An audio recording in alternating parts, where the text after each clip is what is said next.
Halo Bang, kembali lagi nih bersama kita di channel drone rumahan. Pada video kali ini kita akan coba nge-review salah satu drone yang first impression saya ke dia tuh sangat wah. Yakni DJI series, lebih tepatnya Mavic 4 Pro.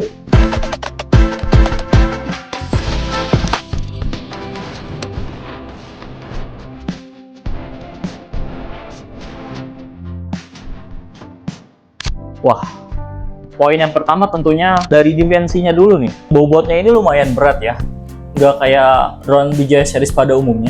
Dia itu kalau nggak salah sekitar 1,3 kiloan. Lalu untuk look dari baterainya ini mengingatkan saya kepada baterai dari R3S karena agak-agak mirip ya. Dan bobot baterainya juga lebih lumayan berat ternyata. Dan bisa abang-abang lihat juga ternyata propeller dari Mavic 4 Pro ini lebih panjang juga dibanding propeller drone lainnya. Kira-kira ini panjangnya sekitar 10 incian lah. Mungkin karena tadi bobot drone yang lumayan berat di angka sekitar 1,3 kg, maka armnya pun harus sesuai dengan berat untuk menopang berat dari drone DJI Mavic 4 Pro ini. Biasanya di atas tutup gimbal atau mungkin di atas gimbalnya ini itu ada pelindung atau bisa dibilang topi lah. Mungkin bisa abang-abang lihat tuh di drone belakang saya ini. Contohnya kayak Mavic 3 Pro ini. Mavic 3 Pro itu kan ada atasnya tuh pelindung. Kenapa sih DJI series bisa ngebuat Mavic 4 Pro ini nggak ada pelindungnya? Mungkin salah satu fitur yang bakal kita bahas juga adalah rotation. Kamera di gimbalnya ini bisa ngerotasi penuh. Wah, gokil. Kalau sekiranya abang-abang itu travel, ya vlog-vlogger biasa, pengen coba ngetek pakai Mavic 4 Pro ini, kayaknya sih menurut saya tidak terlalu worth it ya. Kalau mau bawa Mavic 4 Pro ini buat mobilitas tinggi, itu lumayan berat lah ya. Karena tadi berat 1,3 kilo, dibawa bolak-balik, biarpun di dalam kota, apalagi di luar kota kan udah banyak bawa barang-barang bawaan ya, seperti pakaian dan lain sebagainya. Apalagi ditambah Mavic 4 Pro ini yang berat 1,3 kilo. Ya mikir 2 kali deh.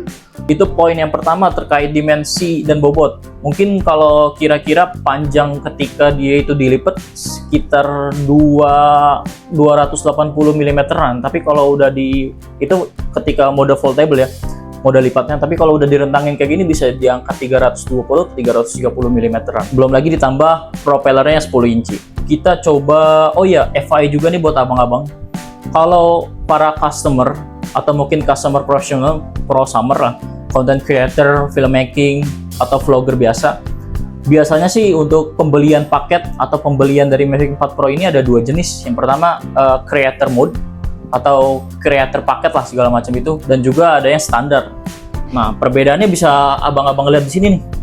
Dia itu pasti untuk creator mode biasanya atau creation mode itu dapat internal kurang lebih di angka 512 GB. Nah, ini karena saya megang yang standar, jadi internal 64 GB. Menurut saya masih worth it lah 64 GB untuk sekelas Mavic 4 Pro ini yang punya triple kamera seperti ini.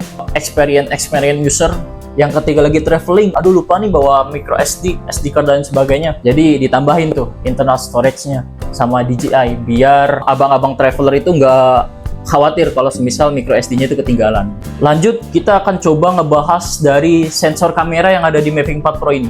Kalau dilihat-lihat sih ini dia ada 6 sensor fisheye ya, 3 di atas sama 3 di bawah. Omnidirectional untuk ya tadi melindungi atau membaca sensor-sensor avoidant obstacle ya, menghindari obstacle. Omnidirectional 360 derajat, atas bawah 3, fisheye bawah juga 3. Ini dia salah satu fitur atau salah satu add value yang ditambahin DJI di Mavic 4 Pro ini, ada tambahan sensor lidarnya atau lampu lidarnya, light and detection ranging, yang dimana sensor lidar ini mampu mendeteksi kegelapan hingga 0,1 lux. Perbandingannya sama R3S, itu dia bisa mendeteksi ambient light di 1 lux. Itu udah lumayan redup tuh. Berarti kalau memang sekiranya abang-abang sekalian pengen coba nerbangin Mavic 4 Pro di kegelapan, itu masih lumayan oke. Karena dia lampu lidar itu bisa mendeteksi cahaya sampai 0,1 lux. Artinya ya seredup apa itu. Dan yang ketiga itu triple kameranya. Ini tulisan Hasselblad-nya itu ada di atas.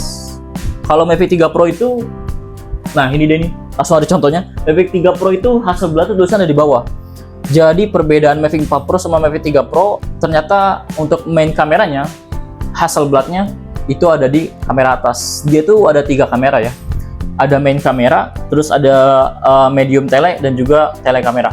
Untuk main kameranya itu ukuran di 100 megapiksel, layar 4/3 inci. Untuk medium telenya itu ada di 48 megapiksel dengan ukuran 1 kali 1,3 inci, dan yang terakhir itu untuk kamera telenya itu ada di 50 piksel ya dengan ukuran 1 kali 1,5 inci. Nanti di akhir video kita akan coba hasil nge-shoot seberapa baguskah, nanti bisa abang-abang nilai sendiri hasil dari tag Mavic 4 Pro ini. Kita akan coba tampilkan hasilnya di akhir video ini. Untuk triple kamera di Mavic 4 Pro ini, dia itu ketiga-tiganya udah mendukung fitur D-Lock. Ternyata untuk main kameranya itu mendukung sampai di 6K 60 fps, dan itu udah D-Lock. Kurang gacor apa tuh? Kurang, wah pokoknya mantep lah. Untuk medium telenya itu ngedukung di D-Lock-nya, ngedukung di 4K 60 fps, dan juga untuk kamera telenya di 50 megapiksel itu ngedukung di D-Lock-nya juga di 4K 60 fps juga. Kalau tidak salah itu ngezoom main kameranya itu bisa sampai 6 kali atau 7 kali. Lalu di medium telenya itu bisa sampai 2,5 kali, dan di kamera telenya itu bisa sampai 6 atau 7 kali lah. Yang lebih powerfulnya lagi, ini dia. Salah satu karakteristik yang dipunya oleh Mavic 4 Pro yaitu rotation mode-nya.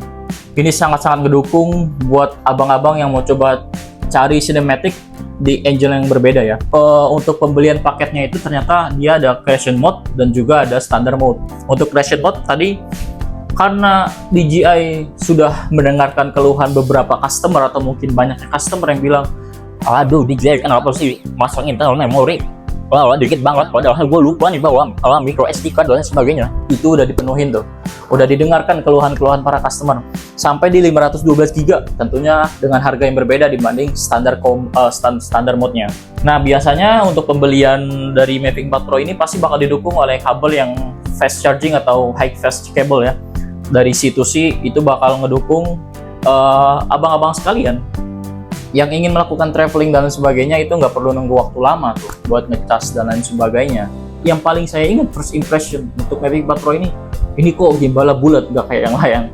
Terus pas iseng-iseng, lah kok bisa rotation? Pas coba nyalain sih, wah ternyata modenya bener-bener gokil. Oke, jadi itu dia bang review terkait Mavic 4 Pro ini. Sepertinya saya bilang, hasilnya bakal kita coba cantumin di akhir video. Nanti bisa abang-abang lihat sendiri bagaimana hasilnya.